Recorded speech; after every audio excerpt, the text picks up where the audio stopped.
From the News Channel 5 Network, this is SportsLine.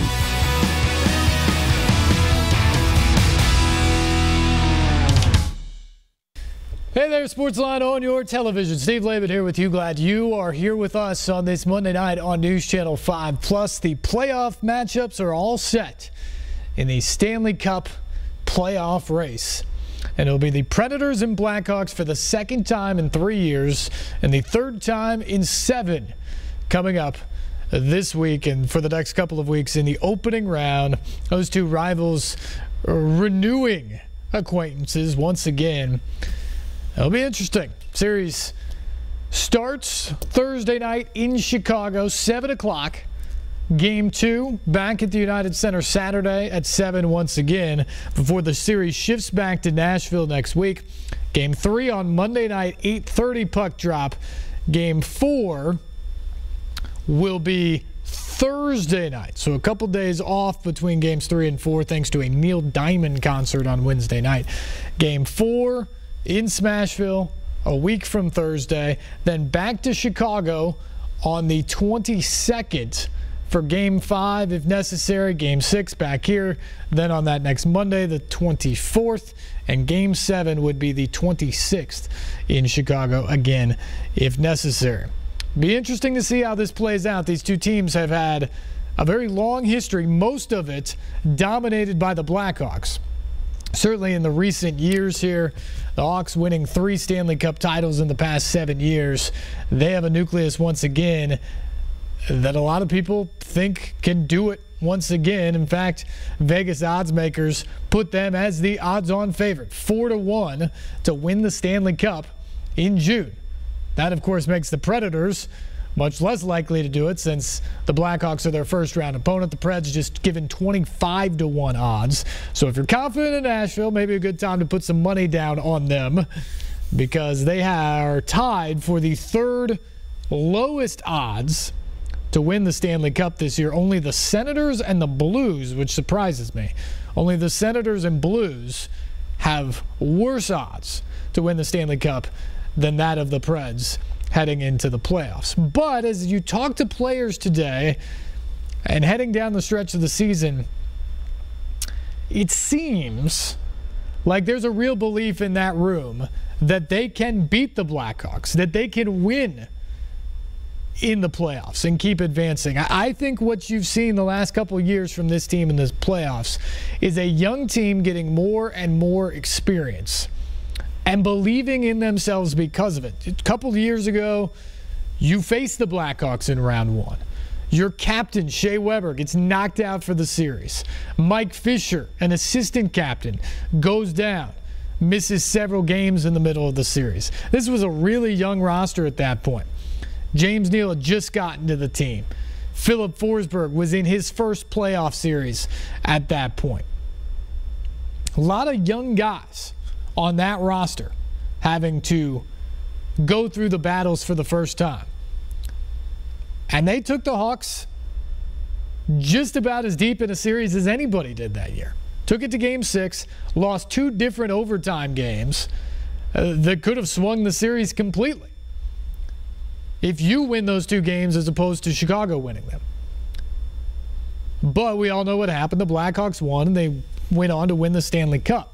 Then last year, the Preds sent out West as a wild card. They beat the Ducks, the Pacific Division champs, in round 1 in a grueling, physical 7-game series.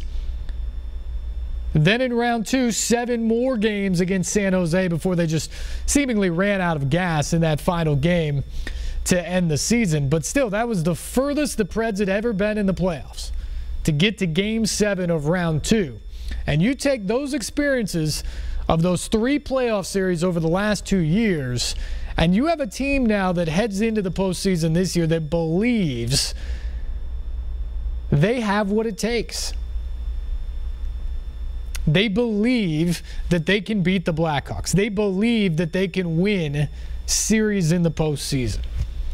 We'll see how far that confidence goes. The interesting thing to me about this series is going to be what the Preds can do in those first 2 games in Chicago. Because the Blackhawks, having long since clinched not just the Central Division, but essentially the best overall record in the Western Conference and home ice advantage through the Western Conference playoffs, sort of limped to the finish. They lost their final 4 games. Uncharacteristic play from that team. Now, they have the ability to flip the switch. We've seen that before with them. But when you limp so mightily down the stretch and just kind of look like you're not all that interested, can you flip the switch right away when you have to when the playoffs begin? And because of that, I really think these first 2 games are important for the Preds because they've played largely really good hockey over the last month or 6 weeks of the season. Can they go into Chicago on Thursday night, perhaps before the Blackhawks really wake up and realize it is the postseason, and can they win? Can they steal a game 2 in Chicago before the Blackhawks truly wake up? Or if the Blackhawks win game 1, do maybe they let their guard down again? And can the Preds steal one? Because here's the thing. Obviously, you have to win a game on the road when you don't have home ice advantage heading into the series. To me, it's only going to get more difficult as the series moves along in Chicago. So these are the best 2 opportunities up front for the Preds. And the other part of this is I expect the atmosphere in Smashville when they come home to Bridgestone Arena to be electric. We saw last year in the playoffs, that series against the Shark was just berserk. And the overtime games and the triple overtime game, I mean, the crowd at Bridgestone Arena willed the Predators to wins in those games, it seemed like. And I think you'll see a similar effort from the gold-clad people in the seats when this team comes back home. And I think they'll be screaming at an even more feverish pitch if the Preds can show some signs of success in Chicago. Because here's the thing. Even if you're a diehard Preds fan and believe in this team, which you should, I think this is a good team that has the ability to give the Blackhawks some fits and give anybody else in hockey some fits as well. But their lack of a track record of success against the Blackhawks, at some point you have to see results. And I think there's got to be a healthy dose of skepticism from even the most passionate Preds fans going into the series saying, until I see them beat the Blackhawks, I'm not sure they can do it. And again, for that reason, going to Chicago and coming back with a split would be massive. If you come down 0-2, what does that do for your belief internally or for the fans' belief that you can rally and that you can beat this team that's won 3 cups in 7 years? But if you can get a game in the United Center, I think all of a sudden you've got a lot of belief in the room. You've got a lot of belief in the crowd at Bridgestone Arena that with home ice now on your side, that you can take control of this series. Very important games to start from the underdog perspective on the road. And to talk about needing to do it, I thought what Peter Laviolette said yesterday when we talked to the Predators coach about this series was really interesting. And he said, look, I don't think there's a mental block for our players about taking on the Blackhawks. They respect them. They realize that they're a very good team, and what they've done both this season and in recent years speaks for itself. But I think our guys are confident in the way we've played against them. As a matter of fact, Laviolette said he liked the way the Preds played against the Blackhawks all year this year. Each and every time they played them, he thought they had very good efforts and played well. But here's the thing. They went 1-4 against the Hawks in regulation this year. 1-4. And Laviolette even admitted, look, I liked the process in these games. I liked how we played. I just didn't like the scoreboard. Even a couple years ago in that playoff series, he said, I like how we played. We had the lead for most of that series. And they did. The 2 overtime games, the Preds led most of the way. The Blackhawks tied it up late and then would win in overtime. The Preds led for a big chunk of that series 2 years ago. But the Blackhawks found a way. And that's what Laviolette said yesterday is, I like the process. I don't think we have to change anything, but at some point, it's not enough to just have the right process or to just play well. At some point, the scoreboard has to reflect that. And no more important time than in the playoffs for that to happen.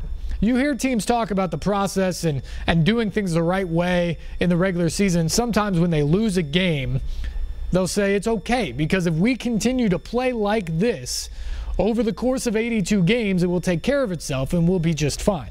And I firmly believe that through the course of an 82-game regular season. But when you get to the playoffs, everything is magnified and everything is shortened. And it can become late very early. And for the Preds going into this series, you cannot get down 0-2.